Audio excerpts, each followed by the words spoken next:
हाँ जी, तो आज हम डिस्कस करने जा रहे हैं मल्टीनोमियल लॉजिस्टिक रिग्रेशन। इससे पहले हमने डिस्कस किया था binary logistic regression. Binary logistic regression में ये था कि डिपेंडेंट वेरिएबल के हमारे पास दो कैटेगरीज हुआ करती थी, यस नो की फॉर्म में, ठीक है, या पॉजिटिव नेगेटिव की फॉर्म में। अगर लेट सपोज तीन या तीन से ज्यादा कैटेगरीज हो डिपेंडेंट वेरिएबल के, तो फिर हम मल्टीनोमियल लॉजिस्टिक रिग्रेशन को यूज करते हैं।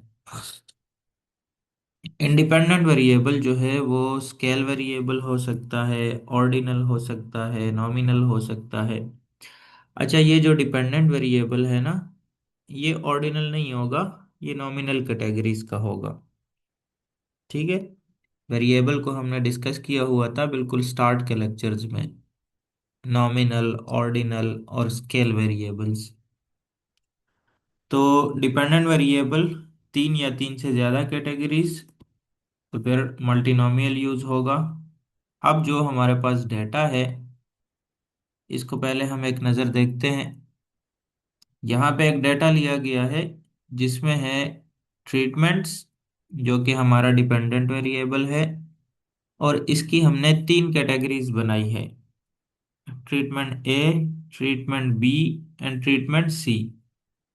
ठीक है, और ये ट्रीटमेंट ए, बी और सी जो है, ये डिपेंड कर रहा है तीन इंडिपेंडेंट वेरिएबल्स के ऊपर, जो कि है age, BMI and blood pressure. तीनों हमारे पास यहाँ पे स्केल वेरिएबल्स है, जो कि क्वांटिटेटिव टाइप वेरिएबल्स है। डेटा आप लोगों को दिखा देता हूँ। ट्रीटमेंट हमारे पास ट्रीटमेंट ए, ट्रीटमेंट बी और ट्रीटमेंट सी आए हैं। इसी तरीके से एज, बीएमआई और ब्लड प्रेशर के इंडिपेंडेंट वेरिएबल्स लिए गए हैं। परफॉर्म कैसे होगा? एनालाइज पे जाना है, एनालाइज के बाद regression, and then comes to the multinomial logistic. इससे पिछला वाला हमने बाइनरी लॉजिस्टिक यूज किया था क्योंकि डिपेंडेंट वेरिएबल के दो कैटेगरीज थी। अब अगर तीन या तीन से ज्यादा कैटेगरीज हो, तो फिर मल्टीनोमियल लॉजिस्टिक यूज होगा। डिपेंडेंट वेरिएबल को डिपेंडेंट वाले बॉक्स में डाल दे। और अगर आप गौर करो, यहाँ पे लिखा हुआ है रेफरेंस कैटेगरी, ये उसमें बाइनरी लॉजिस्टिक में नहीं था, लेकिन मल्टीनोमियल में रेफरेंस कैटेगरी आपने लाजमी देना होता है। रेफरेंस कैटेगरी का मतलब ये है कि आपके पास जो तीन या तीन से ज्यादा कैटेगरीज है, उसमें किसी एक कैटेगरीज को आप बेस लाइन बना दो, उसी के साथ बाकियों को कंपेयर कर दो। यानी कि हमारे पास ट्रीटमेंट तीन है, ए, बी और सी, तो हम ट्रीटमेंट ए को as a reference category consider करेंगे, और फिर बी और सी को उस ए के साथ कंपेयर कर देंगे। ठीक है, तो यहाँ लिखा हुआ है फर्स्ट कैटेगरी, लास्ट कैटेगरी या कस्टम।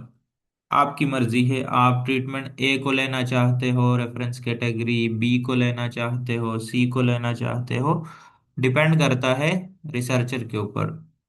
ठीक है, मैं यहाँ पे कस्टम में लिख देता हूँ वन। अगर आप यहाँ फर्स्ट कैटेगरी को सेलेक्ट करो, वो बाय डिफॉल्ट ट्रीटमेंट ए ले लेगा। अगर आप लास्ट कैटेगरी को सेलेक्ट करो, तो वो ट्रीटमेंट सी को रेफरेंस कैटेगरी कंसिडर करेगा। लेकिन अगर आप लेट सपोज ट्रीटमेंट बी को लेना चाहो, तो आप यहाँ पे कस्टम पे आके यहाँ पे लिख देना टू। तो फिर क्या होगा कि ट्रीटमेंट बी जो है कंपेयर होगा ए के साथ और सी के साथ। ठीक है, बहरहाल मैं वन ही लिख देता हूँ, या आप ये वाला सेलेक्ट करो फर्स्ट कैटेगरी। तो ट्रीटमेंट ए की कंपैरिजन होगी बी और सी के साथ। ठीक है, तो आप इसको कस्टम भी कर सकते हो, वन टू थ्री आपकी मर्जी, या फर्स्ट और लास्ट को भी सेलेक्ट कर सकते हो। कंटिन्यू करो। उसके बाद जो इंडिपेंडेंट वेरिएबल्स है, अगर वो स्केल वेरिएबल्स है, तो आप इसको पुट करो कोवेरिएट्स के अंदर। लेकिन अगर ये कैटेगोरिकल वेरिएबल्स है, जिसकी फर्दर कैटेगरीज हो, तो आपने उसको पुट करना है फैक्टर्स वाली लिस्ट में, यहाँ पे। चूंकि हमारे तीनों वेरिएबल कंटिन्यूस वेरिएबल है, इसलिए हमने इसको कोवेरिएट में पुट कर दिया। बाकी किसी भी किस्म की चेंजेस की जरूरत नहीं है, मॉडल स्टैटिस्टिक्स किसी भी चीज को नहीं छेड़ना। आपने जस्ट ओके करना है, और जो बेसिक रिक्वायरमेंट्स है मॉडल के, वो हमारे पास फुलफिल हो जाएंगे। So click okay. स्टार्ट में हमें एक टेबल नजर आ रहा है, केस प्रोसेसिंग समरी, जिसमें उन्होंने हमें डिपेंडेंट वेरिएबल्स के बारे में बताया है। तीन ट्रीटमेंट्स है हमारे पास, ए बी सी। उसकी काउंटिंग भी बताई है, टोटल हमारे पास 120 ऑब्जर्वेशन है। ठीक है। फिर उसके बाद जो दूसरा टेबल आता है मॉडल फिटिंग का।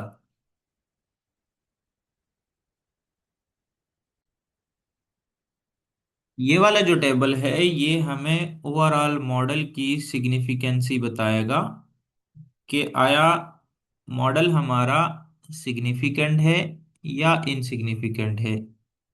यानी कि जो इंडिपेंडेंट वेरिएबल्स हमने लिए हैं, आया वो इंडिपेंडेंट वेरिएबल्स का कोई सिग्निफिकेंट इफेक्ट आ रहा है या टोटली इनसिग्निफिकेंट है। तो कहाँ से पता चलेगा? सिग्निफिकेंट वैल्यू से। ये जो है 0.000, अगर ये वैल्यू 0.05 से लेस होती है तो मॉडल सिग्निफिकेंट होता है। अगर ये 0.05 से ग्रेटर हो तो मॉडल इनसिग्निफिकेंट होता है। यहाँ पे चूंकि हमारा मॉडल सिग्निफिकेंट है, सबसे पहले तो हम इसके लिए जो H0 और H1 कैसे बनाते हैं वो भी देख लेते हैं। बिल्कुल स्टार्ट पे आए, लिखा हुआ है नल हाइपोथेसिस। तीन हमारे इंडिपेंडेंट वेरिएबल्स थे, age, BMI and blood pressure. तो जो हमारा H0 बनेगा, वो बनेगा ऐसे कि age, BMI and blood pressures don't significantly predict the treatment category. Treatment categories कौन कौन सी? ए, बी एंड सी। ठीक है। और इसका अल्टरनेटिव हाइपोथेसिस बनेगा at least one of age, BMI और ब्लड प्रेशर, यानी तीनों में से कम एक, ज्यादा से ज्यादा तो तीनों भी हो सकते हैं। ठीक है। तो कम से कम एक इंडिपेंडेंट वेरिएबल ऐसा है that significantly predict the treatment categories. तो इस तरीके से आपने इसके लिए H0 और H1 बनाना है। अब आप देखो, जो सिग्निफिकेंट वैल्यू है ना, वो है 0.000, यानी कि लेस देन 0.05 है। तो इसका मतलब ये है कि ये वाला रिजेक्ट हो गया, H0 रिजेक्ट हो गया। तो जब H0 रिजेक्ट होगा, तो इसका मतलब ये है कि the overall model is significant, and we conclude that at least one of age, BMI और ब्लड प्रेशर, और you can also simply write at least one of the independent variable significantly predict the treatment categories। अगर आप ये names नहीं लिखना चाहते, तो you can also simply write that at least one of the independent variable or one of the predictor। ठीक है, कोई भी नाम दे सकते हो। At least one of the independent variable significantly predict the treatment category। तो यहाँ से तो हमें पता चल गया कि हम फर्दर उसको मज़ीद डिस्कस करना चाहिए हमें, क्योंकि हमारा मॉडल जो है वो सिग्निफिकेंट है। और कौन कौन सी इंडिपेंडेंट वेरिएबल सिग्निफिकेंट है, कौन सी इनसिग्निफिकेंट है, वो हमें आगे टेबल्स के अंदर पता चल जाएगा। ठीक है। दूसरे नंबर पे आता है सूडो आर स्क्वायर। और इसमें मैंने आप लोगों को बताया था, ये आपको सेकंड टेबल नजर आएगा इसके अंदर, जो दूसरा आउटपुट है मॉडल फिटिंग के बाद। ये वाला आपको टेबल नजर आएगा। ठीक है। और इसमें मैंने आप लोगों को बताया था कि ये जो वैल्यू है ना, नेगेलकर की, ये वाली वैल्यू आपने बिल कंसिडर करनी है फिलहाल। और इसकी वैल्यू जो है, ये हमने बाइनरी लॉजिस्टिक में भी बात की थी कि इसकी रेंज जो है वो 0 से लेके 1 होती है। जितनी वैल्यू 1 के ज़्यादा करीब हो, उतना मॉडल हमारा बेस्ट फिट होता है। यहाँ पे वैल्यू को आप देखो तो 0.22 है, यानी कि बिल्कुल लो वैल्यू है। तो इसका मतलब ये है कि मॉडल, ऊपर से हमें तो पता चल गया कि मॉडल सिग्निफिकेंट है। अब वो कितना सिग्निफिकेंट है उसका इफेक्ट जो है वो इंडिपेंडेंट वेरिएबल कितने पावरफुल है। तो इसका हमें फिर जब हम इंडिविजुअल असेसमेंट करेंगे वेरिएबल्स की, तो वहाँ से हमें पता चलेगा कि ये वाली वैल्यू जो है वो कम क्यों बनी थी। इंडिपेंडेंट वेरिएबल्स कौन से सिग्निफिकेंट थे और कौन से इनसिग्निफिकेंट थे। ठीक है।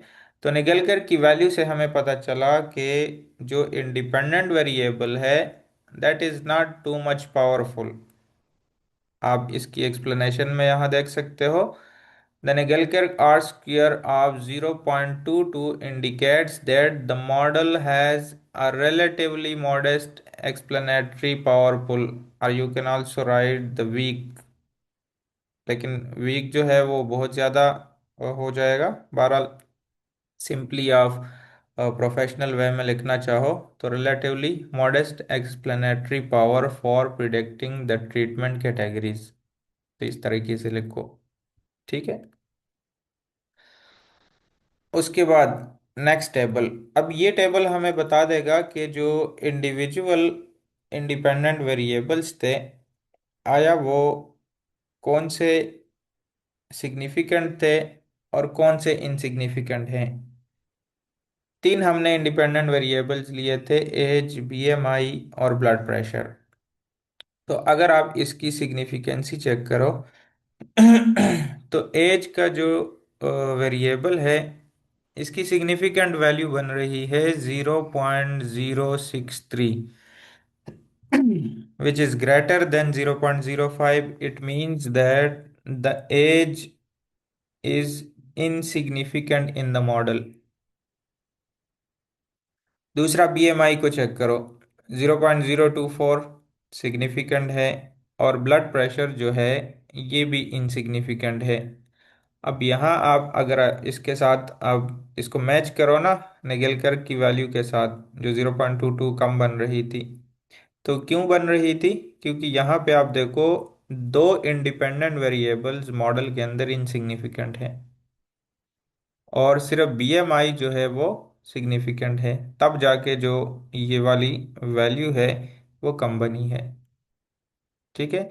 It means that the independent variable has less explanatory power which is 0.22।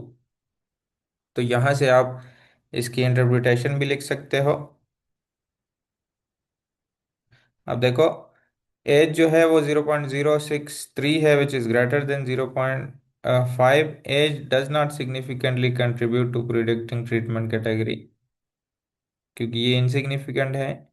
BMI जो है वो सिग्निफिकेंट है, that is contributing in the model. और ब्लड प्रेशर जो है वो भी इनसिग्निफिकेंट है। It means that in the overall model only BMI is the only statistically significant predictor.